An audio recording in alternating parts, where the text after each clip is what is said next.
What's up, Calc gang? All right, so welcome back to statics. So we got this problem here, and let's go ahead and do it. So we got this rod here that's 30 kilograms, and then we're applying a force P at the bottom of the rod. And then there's friction between the wall here at A. And it wants us to find the minimum force that you have to apply P in order to make this rod not slip down. So let's go ahead and do it, right? So first we want to do is draw all of our forces. So we have friction at A, but we don't have friction at B. So let's go ahead and start with B. So B, of course, is going to have a force normal. So this is going to be normal at B, so we're going to label that. And then we have P, of course, so then there we go. So we also have force gravity. So force gravity is going to act at the center of the rod. So that would be 2 meters this way and 1.5 meters up. So then here we also have a normal force because there's a wall here. So this is normal at A is what I'll label this. And then, of course, we have friction. So friction opposes motion. So here the rod's going to want to slide down the wall. So we know that our friction is going to be here, friction at A. And there we go. So that's all of our forces that we have. So now all we have to do is try to figure out which of these forces are going to be useful. So we're solving for P ultimately. And if we want to find P, it might be useful to find the forces acting in the x direction because we know we're at equilibrium. So therefore, I think it could be useful to solve for the normal at A. So let's go ahead and solve for the normal at A. So if we try to solve here, how are we going to find normal at A? So there's 2 unknowns in the x direction. There's 2 unknowns in the y direction, so we can't necessarily do that. But if we take the moment at B, then force gravity, we know that. And then there'll be these 2 unknowns. But we know that the friction at A relates to the normal at A. So that's how we're going to go ahead and solve this. We're going to take the moment at B. Some of the moments at B. So right, we're taking some of the moments at B. We know it's equal to 0 because we're at equilibrium, so let's go ahead and add them up. So force gravity is pushing down, so if we push down here, it's going to make us want to rotate clockwise around B, so it's going to be a negative force gravity times its distance in the x direction because it acts in the y direction, so it's 2 again, right? We know it acts at the center of mass of the rod. So then let's go ahead and look at normal of A.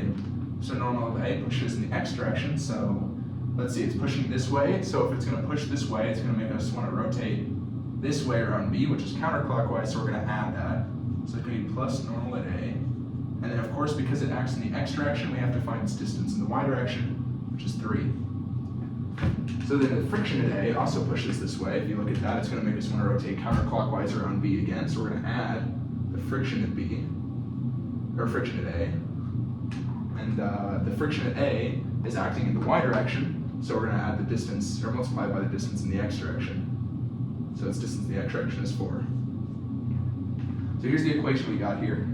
So now we have to go ahead and let's expand these. So we know the mass of the rod, not the force, not the weight. So we're going to have to say negative mass times gravity because force is mass times gravity. 2 plus, so normal at A stays. There's nothing you can do to that. But then force of friction, friction is equal to normal times the coefficient of static friction, right? We know that is equal to normal times the coefficient of static friction. So let's go ahead and plug that right in. And you're going to get the normal at A times the coefficient of static friction at A times 4. So then what we have here, we know mass, we know gravity, we don't know the normal, but we know the coefficient of static friction. So there's just one unknown left. So let's go ahead and solve for that. So you can put this part fast forward if you already get this. So we're going to move this over to the other side. So it'll be 2 mass gravity is equal to, and then we're going to couple the normals together. So it'll be normal at A, 3 plus coefficient of static friction times 4. So then we're going to divide by this, and you're going to get the normal at A is equal to 2 mass gravity over 3 plus coefficient of static friction at A times 4. So plugging in our numbers for this is going to be 2. The mass is 30. Gravity is 9.81. And then 3 plus the coefficient of static friction is 0.2. And then 4.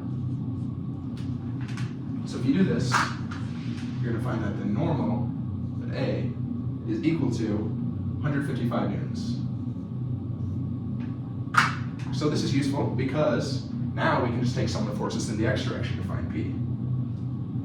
So of course, some of the forces in the x direction is equal to 0, and it's equal to negative normal at A because it's pushing to the left, plus P, because it's pushing to the right, and that's the only thing we have.